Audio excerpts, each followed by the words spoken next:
Hello everyone, this is Nivedita from SkillShark, and today we have a 19-year-old young and bright rider who was the first youngest Indian woman to go to the ride of Khardungla Pass all alone from Pune to Khardungla. So it's the Indian's highest motorable road. How was that journey for you?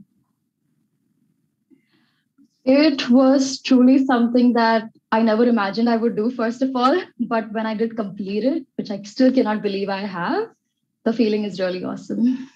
So what inspired you actually to take the highest motorable road, and that too at the age of 19?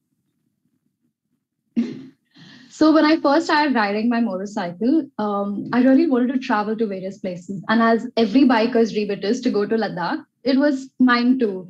So first when I approached my parents, they were completely against it, obviously a lone girl traveling and all of that. But when I realized that at the age of 18, I would be the youngest woman to do so, my parents really got inspired themselves and they let me do this entire ride. And I was like, all for it.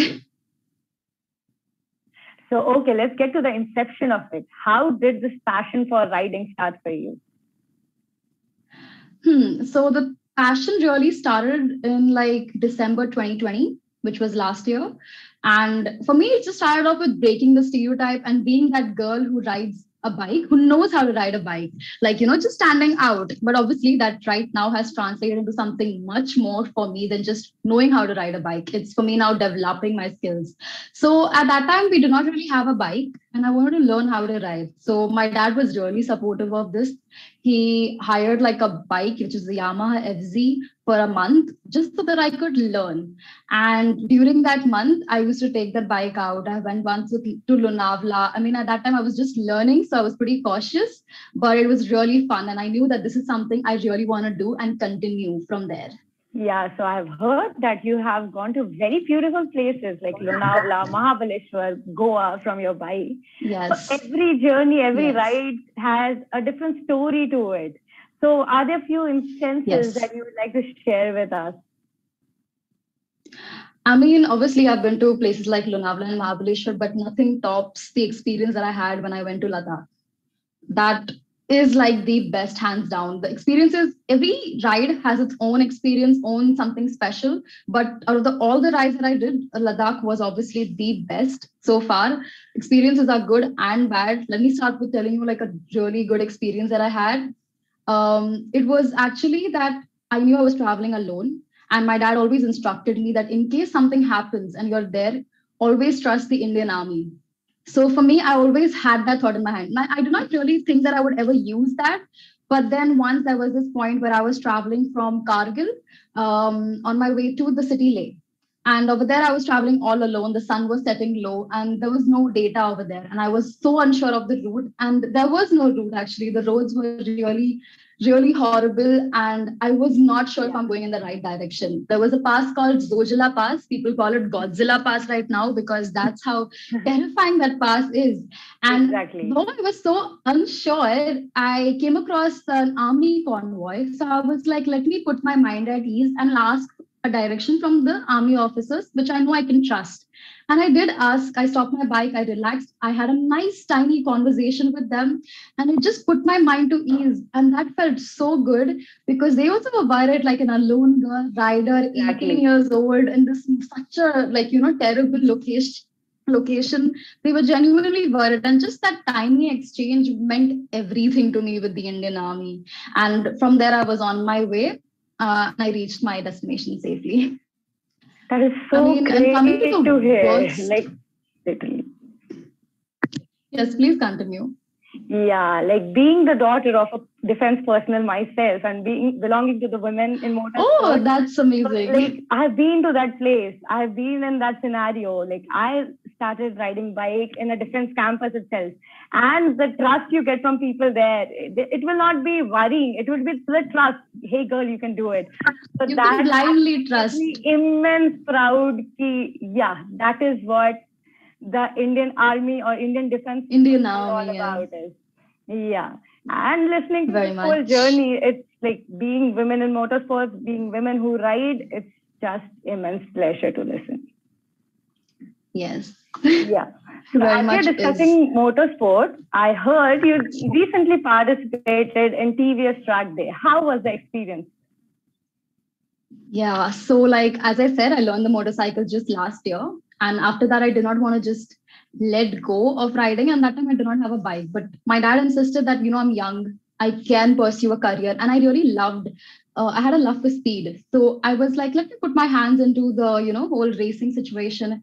So I did go for a 1 day track day, which was organized by TVS. That was in this year, Feb. Yeah, it was in Feb. The experience was, I don't know, it was a mix of emotions. I was so excited to be there, but at the same time, I was really intimidated to be there because I had basic, like zero experience in riding. And I was rightly intimidated to be like, to be over there with such experienced riders. Exactly. But the sessions really went well. They trained really well. I got to know exactly how to corner, what are the tricks and this of being on track, how is it different from being on the road, and just understanding the machine overall. But I did have a fatal crash over there. So that journey did not get completed. I had to take a break for like 2 months to recover from that crash. But like I wanted to get back on my motorcycle as fast as possible so that I could actually correct that mistake that I did and I can become a better rider then later on. That's definitely the true spirit of a rider, of never giving up.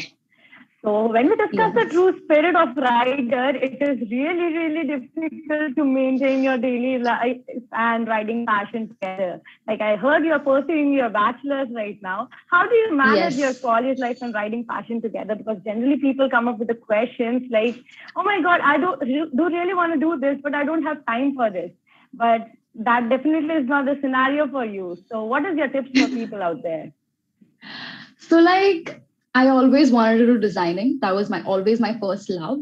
And this writing thing is something really new, but I'm not willing to give it up either. I'm not willing to give up both of them. So it's really hard for me to balance both of them, but I really need to be focused in my day-to-day so that I complete my assignments. And then whenever I'm done with my assignments, I'll allocate some time that I could use to increase my, go on my riding journeys. So it requires a lot of balancing. I'm not going to lie. I am struggling myself, but I know I'm hardworking and that if I really want to do something, I'll have to put in the extra efforts to manage both. So as the long saying goes, where comes the will, there comes the way. So you'll figure it out. Yes. Yeah. Thank you. So I heard your first bike is KTM 390. Yes. So first bikes are always special. What made you choose KTM 390?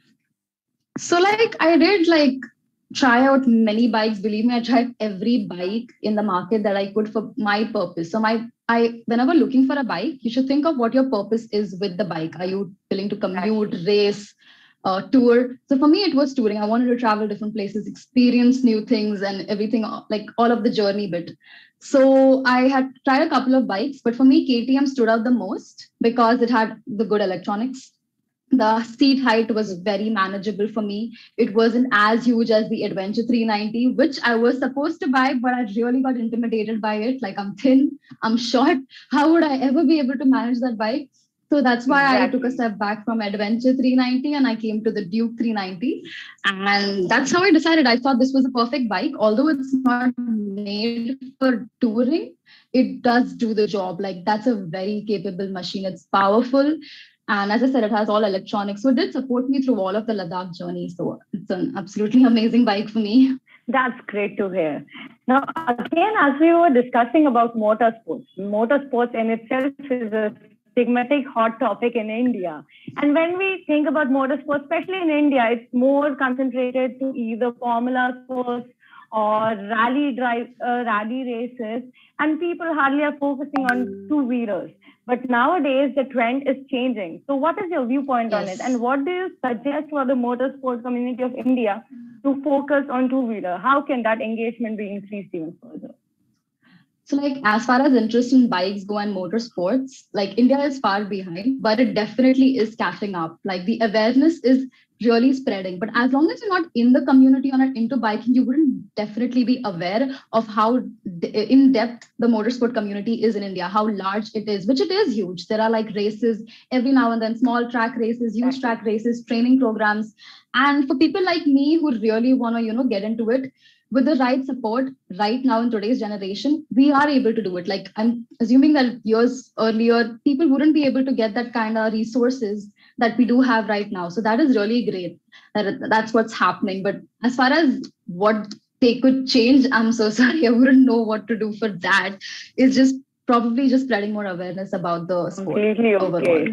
It's like the step, instead of just waiting for people to come forward, you're coming forward, you're riding for yourself, you're creating awareness. That is what we want from people in motorsport and women in motorsport majorly. Motorsports, so I yes. appreciate you for yeah. So what is one skill or art from riding that you have learned that you can apply it into your daily life? Like my daily life. Extra essence, like what extra essence did riding give to you that you never thought of life like before riding? Well, it definitely made me more daring. Like earlier, I was like a very shy, in my shell kind of person. When I first got my Duke 390, I did not even want to take my bike out for like daily purposes to commute. Basically, I would rather take the scooter out because I felt so shy that people would be looking at me and all of that thing. But ever since I have gotten on the bike, it has really expanded my world because I've been traveling. It has just changed me overall, made me more confident, made me more daring. I take risks, but very calculated. Just taking care overall of myself, being alone over there. It really taught me how to because I'm traveling alone. You cannot just go out there and travel alone as a solo female. It just made me look after myself better in my day to day. That is so great. Like pushing to the boundaries, but not pushing the boundaries. That is what you take away from this. Also, another thing would be like being on the motorcycle, you really need to be fit. You need to have a proper diet. You need to have proper physical exercises getting in. So all of that has really helped me in my everyday day-to-day life too. So continuing this conversation, what are your tips for people to maintain their fitness, or what are your favorite dietary elements that you use in your day-to-day life? So I really just believe in eating healthy, not although eating outside is really attractive, and even when you're traveling, you cannot always get home food. But at the end of the day, managing your protein intakes, whereas comes to the basics like roti or dal chawal, sticking to that so that you don't upset your stomach or anything. Just having that enough proteins day to day, and also obviously getting a regular amount of exercises every morning or evening or whenever you can, just to keep that body and joints active. Should do. Obviously, there is a lot more that you could do, but those would be the basic things. So what is your favorite healthy snacking, if I can ask you? My favorite healthy snacks would be like a nice sauteed bowl of vegetables, broccolis, carrots, baby corns, mushrooms. I love the sauteed vegetables. That's great. So before we end up this conversation, what is your final tip of advice to people who are listening to you right now, or the women who are listening to you right now for inspiration? What would you like to tell them? Well, it would be just remove that fear from your mind. And if you have that passion in your heart, and you have the heart of a rider, just ride and find perfection within yourself rather than looking outwards, and become a better rider with whatever bike you got. You don't have to have a good bike or any fancy bike. Just be perfect with whatever bike you have got and work every day on it, if that's your passion. That's so inspiring. Thank you for joining the conversation with us today. We are glad to have you here. Thank you so much for hosting me.